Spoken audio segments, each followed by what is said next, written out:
जब संपूर्ण वैभव होते हुए भी प्रभु श्री राम का मन व्याकुल था, तब गुरु वशिष्ठ के ज्ञान ने उन्हें विषाद से बाहर निकाला। सुनिए बकुल जी की वाणी में। जय श्री राम। तो स्वागत है सभी का। कल राजा परित और सुरधु का संवाद चल रहा था, बहुत सुंदर था और राजा ने ज्ञान दिया था उनको। तो आज 16 जुलाई है, आज देखते क्या होता है। आज का श्लोक है, तानि मित्राणि शास्त्राणि तानि तानि दिनानि च विरागोल्लासवान्येभ्य आत्मचित्तोदय स्फुटम।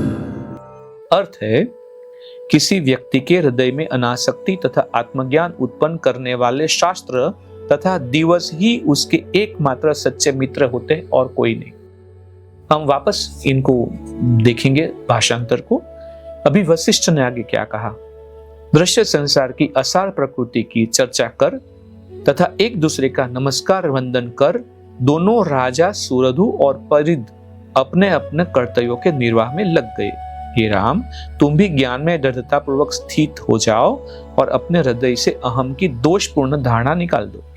इसके बाद यदि तुम कर्मों में लगोगे तो उनसे उसी प्रकार अनासक्त भी रहोगे और कलुषित भी नहीं होगे, जिस प्रकार समुद्र के खारे जल में रहने पर भी मछली की आंखें बेलाग रहती है और अविकृत नहीं होती। किसी व्यक्ति के हृदय में अनासक्ति तथा आत्मज्ञान उत्पन्न करने वाले शास्त्र तथा दिवस ही उसके एकमात्र सच्चे मित्र होते हैं। फिर कहानी आती है, एक विशाल पर्वत था जो इतना ऊंचा था कि जिसकी बराबरी तीनों लोग भी मिलकर नहीं कर सकते थे। इस पर अत्रि ऋषि का आश्रम था। उसी में बृहस्पति और शुक्र नाम के दो महात्मा रहते थे।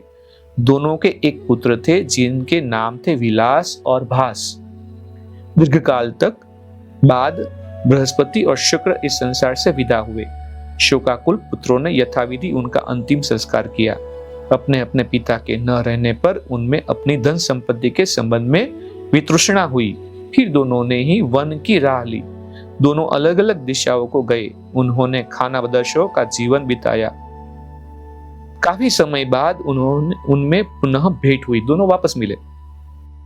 विलास ने भास से कहा, प्रिय मित्र, आपसे मिलकर अत्यंत प्रसन्नता हुई। बताओ, जब से हम अलग हुए तब से तुम क्या कर रहे थे? क्या तुम्हारी तपस्या कुछ रंग लाई? क्या तुम्हारा मन सांसारिक ताप से छुटकारा पा सका?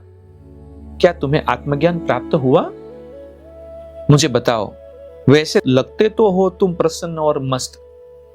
तो भास ने उत्तर दिया, मेरे प्रिय बंधु, मैं भी तुम्हें दोबारा मिलकर अत्यंत प्रसन्न हूं। जब तक हमें आत्मज्ञान प्राप्त नहीं तब तक इस धरा पर हमारा बार बार जन्म और मरण होता रहेगा। हमें बचपन, जवानी, बुढ़ापे और मृत्यु के कष्ट सहने ही होंगे। हमें बार बार एक ही तरह के सारहीन कर्मों में जुटे ही रहना होगा। लालसाई ज्ञान को नष्ट कर देती है। इंद्रियजन्य विषयों की संतुष्टि में लगे रहने से जीवन तेजी से पस्त हो जाता है। मन विषयों के अंधकूप में गिर जाता है। कितने आश्चर्य की बात है कि हमारा शरीर रूपी जो वाहन आत्मज्ञान के उस तट पर पहुंच सकता है, वह सांसारिक कीचड़ में घस जाता है। आंख झपकने पर भर में यह मन रूपी छोटी सी लहर भयावह रूप धारण कर लेती है।